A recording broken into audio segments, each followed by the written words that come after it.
blew out the streetlights, and one long, clinical blink when the power went out all hit the town in a single, abrupt hour. As though someone had closed a book, the house on Willow Lane became black. The furnace went silent, the refrigerator's low whine stopped, and the world narrowed to the small, immediate noises a storm leaves. Rain on the roof, branches scratching like fingernails, and the soft metallic complaint of a loose gutter. I can recall the first time I heard of it. When I saw the text family gone, and no trace on the screen, I was sitting at my kitchen table with my headphones off and my coffee still cold. My professional ears, the ones trained by years of late-night phone calls and grainy surveillance footage, recognized the same cold hollow I had felt watching other cases unfold. However, this void was intimate. 3 people, a house, a single night. Overnight, they vanished. A neighbor's phone did not record a single body or scream. No sign of forced entry, no motorcycle tracks leading away. There were locked doors inside a house that had everything still where it should be. A toothbrush in a cup, a plate at the table, and a child's toy abandoned mid-game. A dog found starving in a pickup with eyes that looked like accusations was found in a leather briefcase, along with a roll of cash. There were whispers about the child's scribbles that said "don't open," a tape that no one could find, and a wall with frantic, trembling, handwritten words. The storm was over. The town breathed. The case started. They called themselves ordinary people. It is what missing persons reports demand so that communities can digest the unthinkable. His name was Bobby. He had broad palms and a laugh like shaking a jar of nuts, abrupt, loud, and oddly comforting. He worked as a mechanic at a small shop off Route 16, could tell you what a piston sounded like when it was about to go, and kept a collection of old football programs in a bottom drawer, folded and dusty. He was 44, a man who fixed other people's breakdowns while his own life leaned toward the edge of a bill notice. She wore thrifted sweaters and pinned postcards to a corkboard that resembled a small shrine. Her friends called her Shelley. Her name was Sherilyn. When her thoughts wandered, she left cups of herbal tea in the sink and the good string of lights for the Christmas tree. She kept journals, cross-hatched handwriting, pressed leaves, and lists of things to remember. She was 40 years old, a woman who liked ghosts and books and candles on cold nights, but she also spoke the word protect quietly, as if it were a spell. Madison was 6. She braided her own curly hair with rubber bands and collected stickers the way other kids collected shells, with a reverence typically reserved for objects that might one day hold a promise. Her laugh was high and bright. She could name all of the township's garbage trucks and slept with Captain Thump, a dinosaur toy. They lived in a 2-story house that had the slow tilt of older homes, floorboards that complained with memory, a backyard that ended in trees, and a porch swing that creaked like an old melody. On the hall table, bills were stacked. As a pattern, there had been arguments about money, and the next day, quiet apologies were offered. There was talk that Bobby and Shelley were trying to buy a plot of land out past Red Oak. 40 acres they hoped would mean a fresh start. It was their secret hope, something they whispered to each other over late-night instant coffee. However, rumors spread like wild dogs. Shelley talked about the house being watched to a neighbor. An Instagram thread showed a photograph of Sherilyn holding an old book with in a drawer. People in town noticed when someone left, the way something else, a shadow, a silence, took its place. I discovered that the script of normal life is fragile. These were decent people with ordinary joys and ordinary fears. However, the ordinary contains the seeds of the extraordinary, and these seeds sometimes bear fruit in unexpected ways. The night of the absent, their last evening, reads like a page in a play where someone forgot to call action. They had dinner, peanut butter sandwiches, soup from the stove, and a slice of cake still on the plate when the world found them missing. Bobby cleaned the dishes. Sherilyn traced the edge of a folded map she kept next to the cookbook shelf with measurements and notes. Madison sat at the counter, coloring dragons into existence and humming a tune she had made up that sounded like a lullaby and a counting game at once. The storm arrived. I remember because so many neighbors told me the same detail. The lights flickered twice before failing altogether. One neighbor swore he saw shadows move faster than wind across their curtains, like figures pacing in a room where none were supposed to be. There were soft moments that later became stitches in the narrative. Shara Lynn stopped at the window, looked out the window, and touched the glass with one finger. Bobby carefully and patiently checked the locks on the back door, a habit that develops when you don't believe that the world will continue to be good. Madison asked if they could tell a story about the house at the new land. Maybe it's happier out there, Shara Lynn said with a grin. There were small hints of unease. A window slammed with the force of wind when nobody else was moving. The dog outside, Maisie, whined like someone calling for a lost thing.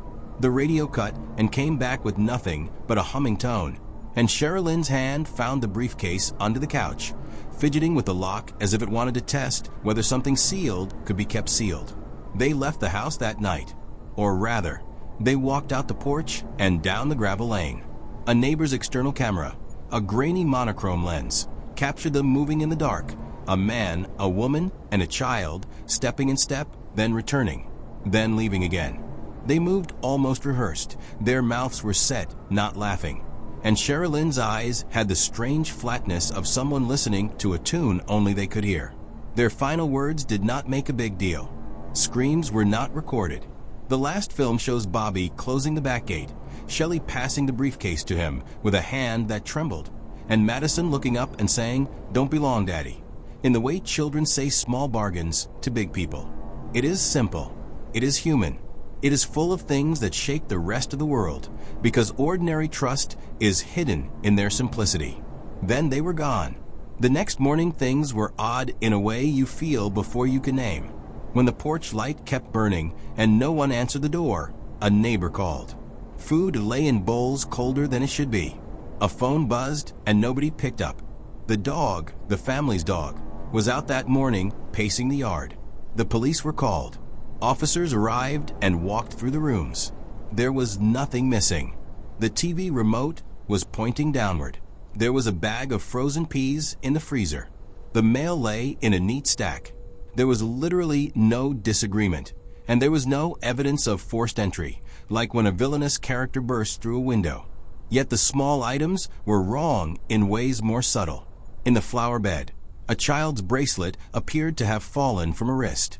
Inside a book of nursery rhymes, a cautionary note written in crayon with the words "Don't open" was folded and pressed like someone was keeping a secret. A .22 rifle that Bobby had had for a long time was sitting on his workbench, but it was empty of ammunition. A briefcase that appeared in the truck was registered to their surname. Inside, in clear view, sat a large roll of cash. Not the missing dollars. Dollars left, neatly rolled. The truck, left down a rutted road near the woods, had its doors locked when police found it. The dog was discovered in the cab, nauseous and thin, a creature that had known hunger, but not the violent end that would answer with evidence. Phones were checked. There were pings, the kind of location pings cell carriers leave like breadcrumbs, heading toward the woodland that evening. And then nothing. Security camera footage from a neighbor picked them leaving at dusk, then returning, then leaving again. The timestamps matched. The way they moved in the footage made detectives uneasy. The motion seemed deliberate, like an actor's careful step, not a hasty run. Forensics took the usual steps. There were no fingerprints on the doorknob that contradicted what the family had already left behind. There's no DNA on the kitchen counter, only the typical fingerprints and residues found in homes, like a peanut butter impression made by a child and a lotion smear. Analysts ran toxicology on the few materials they could. No consistent trace of sedatives in the evidence. No signs of drug-dealing activity squirreled away between couch cushions. The large roll that was discovered in the case had no clear record. An unsourced saving, a question without an interrogative mark, despite the bank records showing recent cash movement into the family's accounts. Then there were the strange things investigators noted but could not fold neatly. A cassette tape was found in a kitchen drawer labeled Maddie Knight in Shara Lynn's handwriting. When it was played, a child's voice read something that at first sounded like a story but then became repetitive, saying things like "they like the quiet, do not answer," and "no knocking." A child's drawing was folded into the case with the cash, a scribbled little house, and the words don't open. A page in one of Sherilyn's journals had been torn and burned at the edges, but not fully destroyed. The visible lines repeated, "They are patient," until the blackened scrawl smeared. There were the obvious technicalities: pings, camera loops, tampered timestamps in one neighborhood camera that turned out to be a software artifact, and a neighbor who claimed to have seen a lantern moving at the edge of the woods the night they vanished, but who, under questioning, wavered on the details. Law enforcement moved into their roles with professional caution. Detectives made lists of leads and closed them, sometimes with obvious frustration. Statements were gathered and interviews conducted. A man who'd been in a dispute with Bobby about unpaid money was brought in for questioning, but nothing tied him in a way that deserved an arrest. What remained were fragments that suggested things and then retreated from the light when you turned toward them. The house had the impression of being studied, as though a stranger had weighed each item and decided which to discard. The briefcase, the cash, the tape, the child's scribble. These became the bones of a story no one could finish. When facts are sparse, the human mind fills the space like an artist with paint. First theory, mental breakdown. Maybe Sherilyn, who had been writing repeated phrases like "they are patient," had imagined a danger and led her family into the woods to protect them. They might have fled into the trees that evening to avoid creditors and the glaring shame of foreclosure. Or maybe their anxiety had reached its peak that evening. This fit some pieces: the journals, the repeated mantras, and the roll of cash hidden as if saving for a flight.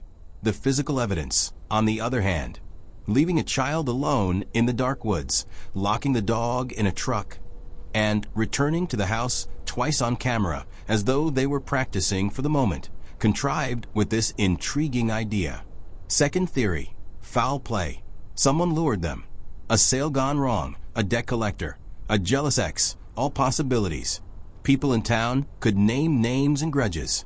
A man with land to sell, a local who'd had an argument at the bar, and a stranger seen once in a pickup on county roads. Many oddities can be attributed to foul play, such as a locked truck containing cash and deliberately taken and concealed individuals. But investigators found no signs of a struggle, no blood, and no convincing witness placing another vehicle at the scene that night beyond the truck they already knew. Theory 3. Something else. Supernatural ideas circulated. A house that hummed. A presence that delighted in quiet and tricked people into compliance. Sherilyn's notes about knocking and not opening sounded like ritual instructions, as if someone had been taught how not to let something enter. The repeated phrase, "they like the quiet," on the tape made the listener's ears itch for meaning. But of course, courts don't try ghosts. Occam's razor asks for the simplest explanation, and in law the simplest explicable account is preferred to the one that speaks in whispers. Fourth theory, a shadow, an unseen entity. Witnesses described figures that seemed to fold lightning like clothes. The child scribbles, "don't open," and the secret room with frantic scrawls terrified some and comforted others. But forensics is hard-headed. It wants plastic evidence, not poetry. The case became a catalog of red herrings. Each hint that looked like the key turned out to be a lock with no door. Here's the cruel thing. Every time a red herring was examined under the bright light of interrogation and lab equipment, it sometimes gave up a truth and sometimes dissolved altogether. The cassette, when analyzed for origin, did not match any recorder models in the house. The handwriting was Sherilyn's, but the recording's voice wasn't consistent. The child's voice seemed to have been recorded from a different room than the one where Madison had played. Patterns exist. Humans find them, but patterns can be manufactured. Like finding a key in the hay, there is only one small revelation here. Weeks into the investigation, a young deputy asked to go back into the attic, something the veterans had missed in their initial sweep. Prying behind a shelf, he found a crawlspace, and behind that crawlspace, a hidden panel leading to a little room no larger than a closet. Candles had been arranged there long ago. Candle stubs lay like spent matches. The majority of the writing on the walls was the same frantic script I had previously seen. Don't let them in. They take their time. Windows are tapped by them. A child's handprint, small and smudged, reached toward the corner where a single chair had been draped in a white sheet. The discovery changed the mood in the precinct. Suddenly, the private handwriting looked less like eccentricity and more like preparation. The deputy found audio files on an old digital player, a file named Rules. When played, it had two voices, one of an adult and one of a child, practicing the words on the wall. The adult advised, give them bread instead of water if they ask for it. The child repeated in a sing-song, if they knock, don't answer.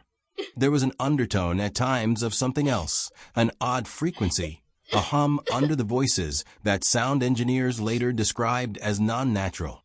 All of this is to say, you cannot take a room of frenzied writing and declare it neutral. Weeks later, a woman pamphlet across town with a folded flyer about protective rights claimed she had taught the family certain precautions, how to withstand spiritual harassment, and that Sherilyn had become particularly afraid in recent months. She produced a photograph of Sherilyn holding a tattered book with instructions to guard the entrance and be patient. But her story veered. She named no institutions and was vague on dates. She became one of those peripheral characters who adds texture but no closure. Then the twist, a child, not Madison, but a neighbor's toddler who had been at birthday parties around the family, returned a crayon picture to its parents and said, in a voice older than his years, they like the quiet. They whisper in the walls. He was silent about anything else. The boy's parents shivered and said he had never spoken like that before. Is this evidence? No. But is it an arrow toward a pattern? Maybe. There was no cinematic revelation. No suspect cuffed on the driveway. The candlelit closet subtly told a story of ritual and paranoia. But it did not specify whether the family entered the shadows voluntarily or were drawn there by a rumor, a person, or something else. The tape and the scrawled warnings were part confession, part instruction manual. They could be warnings written to ward off a human predator or directions learned from someone intentionally teaching fear. What happens after is the slow collapse of hope and the persistence of questions. Officially, the case closed with the coroner's report. The remains found under a canopy of leaves months later were identified as the missing family by dental records and DNA. Unknown is the manner of death. Natural causes is a phrase that, when it cannot be supported, dissolves into statistical vocabulary. Undetermined is worse. It implies an absence of proof, not proof of absence. Stories told by locals became part of local folklore. The house was boarded and then burned by an unknown hand. The briefcase remained in evidence for months, then years. The cassette tape was still used to spread rumors. A memorial for the family stood on a weekend with flowers wilting before anyone could recall the date. Maisie, the dog, was adopted by a neighbor. 2 winters later, she passed away, small and thin, a living sign of an unresolved silence. Theories became the town's bedtime stories. Some insisted a cult had claimed the family. Others insisted they had simply wandered off and succumbed to exposure. A blogger argued convincingly that digital timestamps had been tampered with. A self-styled psychic argued that the family had been taken by the patient ones and that they hummed at night. There were supporters for each claim. None produced answers. The human cost was the same: unfinished funerals and families frozen in limbo, a parentless child whose small life had been extinguished. Friends and neighbors carried practical grief, the sort that requires bills to be paid and houses to be kept, and the heavier grief that asks why, forever unanswerable. I would occasionally drive by the vacant lot that used to be their house on some nights. The sound of the wind through the stubble grass at the end of autumn was almost like muttering, a susurrus of small things conversing with one another. I told myself it was only wind. I told myself that evidence requires evidence, and a story without proof collapses under its own poetry. But the memory of the child's tiny voice from a tape, "They like the quiet," drifted in behind my teeth, like smoke each time I stopped at the stop sign to listen. 8. Conclusion, moral lessons, and reflection. So, what do you want me to take with you? First, ambiguity is a kind of terror. It won't let your mind rest because it offers a dozen doors, and none of them open to the room you want. We want resolution because resolution tells a story where actors are named and bad. Things are punished. However, Life occasionally defies the tidy verdict. Second, notice the small things. The child's scrawl reading "Don't open" should have been dismissed as child's play, except a child doesn't generally warn adults to avoid something. We set small signals to ignore because they are inconvenient. In this case, each small signal became part of a pattern that did not resolve into confession. Thirdly, keep the people in mind. Strange things like tapes, whispered words, and a wall scratch are easy to fall prey to. These things tell stories, which is what makes them fascinating. But the beating center here was human. Underpaid wages, tired conversations, late-night bills, and the push for a new life on some acres of land. The kind of sacrifices people make for each other are prosaic and pure. Everyone loved it. In the frenzied search for meaning, this should not be overlooked. So what I think? I believe in a mixture of human error, fear-amplified ritual, and a possible human agent who, whether by ideology or cruelty, encouraged the family to do something fatal. Perhaps they truly believed they could protect themselves by following rules others taught them. Perhaps they walked willingly because the only choice looked like a better one. Or perhaps a human hand cut the thread in a way that left no tidy fingerprints. Could this happen in real life? Yes.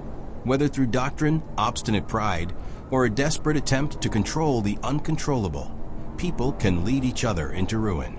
The world is full of small instructions that turn into larger tragedies when followed without a skeptic's mind. In the end, the house fell down. Things that hide sometimes prefer it that way. The evidence remains in a box, in memory, in the dog's adopted family photographs. The last thing I saw on the property was a single porch post leaning like a punctuation mark. Against the sky, a child sticker, preserved somehow in a scrap of plastic, glinted like a remnant of daily life. When someone writes "Don't let the Mayan" on the wall, they may be trying to convince themselves that they know something we do not. Tell me what you think happened. Could it be human cruelty? A tragic ritual? A blunder? An accident? Or less likely but no less chilling, something that prefers quiet to spectacle and waits patiently until it is invited. They were first and always a family, Bobby, Sherilyn, and little Madison Jameson. More than the headlines and the unanswered questions, they were people who laughed, fought small battles, kept routines, and loved one another in ways only a family can. On October 8, 2009, they left home together. Months later, the world learned they would not return. In the years that followed their disappearance and the discovery of their remains, the story became a mystery that captured headlines. But behind every mystery are lives interrupted. This tribute remembers them not for how they vanished, but for who they were, a father, a mother, and their child, ordinary in their small, essential ways, remarkable in their presence to those who knew them. We honor the quiet moments, a shared meal, the way a parent steadied a child's hand, and the small acts of care that go unseen by strangers, but are everything to family. We hold in our hearts the ache of loved ones left behind and the long, patient search for truth and closure. May we keep their memory as more than a puzzle to be solved. Let their names stand for the dignity of every life caught in tragedy, and let our remembrance be gentle, honest, and compassionate. Rest in peace, Bobby, Sherilyn, and Madison, remembered, mourned, and never forgotten. Don't forget to subscribe to Famigraphic Show.